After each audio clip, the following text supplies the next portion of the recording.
Number 1, इस विकृत doctor ने नैतिकता की बात नहीं की। उसने 3 लोगों के मुंह को उनके पिछवाड़े से जोड़कर मानव सेंटीपीड बना दिया। दिन में वह उन्हें बगीचे में चलना सिखाता था। घर लौटने के बाद आदमी को अकेले सुअर का खाना दिया जाता था। बाकी 2 महिलाएं केवल इंतजार कर सकती थी।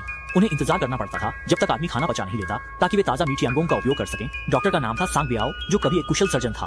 सेवानिवृत्ति के बाद वह पूरे दिन कुछ नहीं करता था, इसलिए उसने विकृत सर्जरी का अध्ययन शुरू कर दिया।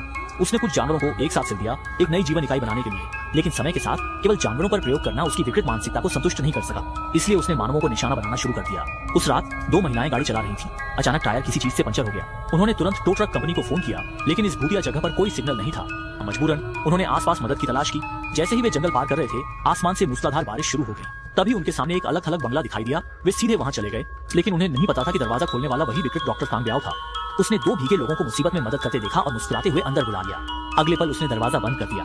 इस समय श्याओ मेई और उसका साथी अभी तक नहीं समझ पाए थे कि उनके सामने किस तरह का राक्षस बैठा है। सांग बियाओ ने थोड़ी बातचीत के बाद जाना कि वे दोनों अच्छी सहेलियां हैं जो उसके लक्ष्य के लिए उपयुक्त थीं। उसने बहाना बनाया कि वह रसोई में पानी लेने जा रहा है और उसमें नशीला पदार्थ मिला दिया। फिर उसने बिना किसी चिंता के पानी दोनों को दे दिया। कुछ मिनटों बाद कर्ली बालों वाली लड़की भ्रमित स्थिति में दिखाई दी। इस समय श्याओ मेई को भी चक्कर आने लगे। उसने खतरे को भांपते हुए दरवाजे की ओर रेंगना शुरू कर दिया, लेकिन सांग बियाओ ने उसे पकड़कर अज्ञात तरल पदार्थ का इंजेक्शन दे दिया। अगले दिन जब दोनों महिलाएं बेहोशी से जागी, तो उन्होंने खुद को एक ऑपरेशन थिएटर में पाया। उनके हाथ पैर बंधे हुए थे। चाहे वे कितनी भी कोशिश करें, सब व्यर्थ है। इसी समय सांग बियाओ ने एक और शिकार को पकड़कर लाया, जो एक अच्छे जीवन का आनंद ले रहा था और एक जापानी अधिकारी था। जागने पर वह पूरी तरह से भ्रमित था। मैं कौन हूँ, मैं कहाँ हूँ? सांग बियाओ ने उसे समझाने की जहमत नहीं उठाई, बस इतना कहा कि आज वह तीनों को एक साथ सिलकर एक महान सर्जरी पूरी करेगा। इस प्रकार नेता को थोड़ा भोजन करना होगा और वह मल को अगले व्यक्ति के मुंह में स्थानांतरित कर देगा। इस प्रकार एक खाने से परिवार भूखा नहीं रहेगा। इस तरह देश हर साल बहुत सारा अनाज बचा सकेगा और वह खुद प्रसिद्ध हो जाएगा। सांग बियाओ की बात सुनकर शाओ रिजी के मन में घबराहट होने लगी। 2 महिलाएं डर से रो पड़ी, जैसे बारिश में भीगे फूल।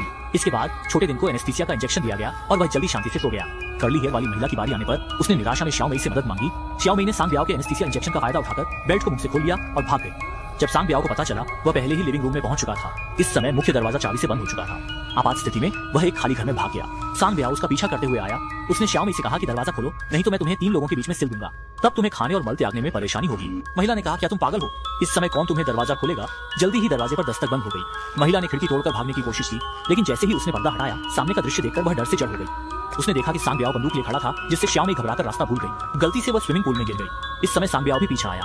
उसने बंदूक दिखाकर श्याओ मेई को बाहर आने पर मजबूर किया, लेकिन महिला ने मानव सेंटीपीड बनने से बेहतर मरना समझा और पानी में डूबकर आत्महत्या कर ली। लेकिन केवल 10 सेकंड के बाद ही वह सांस नहीं रोक पाई और ऊपर आ गई। इस समय वह केवल चाहती थी कि सामने वाला उसे मार डाले। सांग बियाओ ने श्याओ मेई से कहा कि उसके भागने से सर्जरी में देरी हुई, इसलिए उसने फैसला किया कि उसे बीच में सिल दिया जाएगा। तब उसे मुंह और पिछवाड़े दोनों का कष्ट सहना पड़ेगा, जिससे उसे दोहरी यातना मिलेगी। इसके बाद उसने इलेक्ट्रिक शटर को चालू किया ताकि श्याओ मेई को बाहर निकाल सके। तभी आसमान में बिजली चमकी और घर की बिजली चली गई। सांग बियाओ को बिजली जांचने के लिए श्याओ मेई को छोड़ना पड़ा। श्याओ मेई ने मौका पाकर बाहर निकल आई, लेकिन जैसे ही वह बाहर भागा, अचानक पीछे से गोली की आवाज आई और वह बेहोश होकर गिर पड़ा। सांग बियाओ ने श्याओ मेई को पकड़ा, उसके घुटने के लिगामेंट्स काट दिए और चेहरे पर कटने वाली जगह को पेन से चिन्हित कर दिया। फिर उसने दूसरे व्यक्ति के नितंब को चेहरे के आकार में काट दिया और अंत में सभी नुकीले दांत निकाल दिए। इस तरह एक मानव सेंटीपीड तैयार हो गया। अपने हाथों से बनाए इस अद्भुत उत्पाद को देखकर सांग बियाओ ने खुशी से कहा कि यह शानदार है और उत्साह में आंसू भी बहाए। उसने कैमरा निकालकर तीनों की तस्वीरें ली ताकि यह पल यादगार बन सके। इसके बाद सांग बियाओ दिन में आंगन में तीनों को प्रशिक्षित करता था और रात में केवल शाओ रिजी को अकेले सुअर का खाना खाने देता था। अन्य 2 महिलाएं पहले इंतजार कर सकती थीं। उन्हें आदमी के खाना पचाने तक इंतजार करना पड़ता था ताकि वे ताजा धान के खेत का भोजन कर सकें।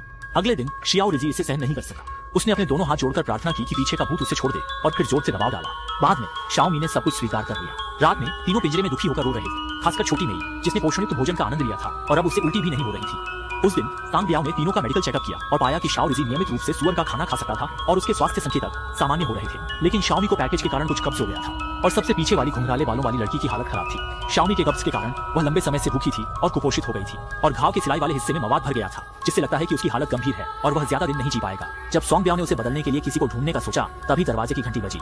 दरअसल 2 पुलिस वाले दरवाजे पर आए थे, जिन्होंने जनता की शिकायत पर प्रतिक्रिया दी थी कि घर के अंदर महिलाओं की चीखें सुनी गई थी और वे घर की जांच करना चाहते थे। लेकिन सांग बियाओ ने उन्हें रोक दिया, कहा कि उनके पास तलाशी वारंट नहीं है और यह निजी संपत्ति का उल्लंघन है। नंबर 22, पुलिस ने देखा कि सांग बियाओ कानून जानता है और बिना तलाशी वारंट के चले गए। इसके बाद सांग बियाओ बेसमेंट में मानव सेंटीपीड को खत्म करने गया, लेकिन श्याओ मेई ने घात लगाकर उसके घुटने में चाकू मार दिया, जिससे वह दर्द में जमीन पर गिर पड़ा। फिर से श्याओ रिजी ने एक और बार काटा, जिससे सांग बियाओ दर्द से बेहोश हो गया। श्याओ रिजी ने महिलाओं को भागने का निर्देश दिया। वे जल्दी से पहली मंजिल के कमरे में घुसे, एक टेबल लैंप उठाया और खिड़की का शीशा तोड़ने की कोशिश की ताकि वे बाहर निकल सके। लेकिन खटखटाने की आवाज से सांग बियाओ जाग गया।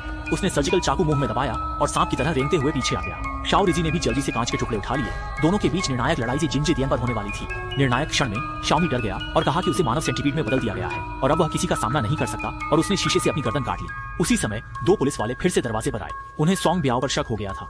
दोनों ने बारी बारी से एक दूसरे को कवर करते हुए तलाशी ली और जल्दी ही बेसमेंट में खून के धब्बे पाए। तभी गोली की आवाज आई और पुलिस वाले अपने साथी को ढूंढने जल्दी से ऊपर भागे। जब उसने साथी को देखा तो वह स्विमिंग पूल में मरा पड़ा था और इस समय सॉन्ग ब्याओ ने उस पर पिस्तौल तानी थी। गोली की आवाज गूंजते ही पुलिस वाला पिस्तौल की गोलियों से मारा गया। उसने तुरंत पलटवार किया और अंत में दोनों ने एक दूसरे को मार डाला। फिल्म के अंत में शाओमी अत्यधिक खून बहने के कारण मर गया।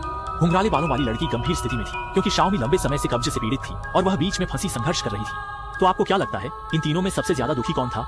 अपने राय कमेंट में पोस्ट करें। नंबर 45। अगले एपिसोड में हम मानव सेंटीपीड का दूसरा भाग लाएंगे। मैं हूं सिपी मोविज, हम फिर मिलेंगे।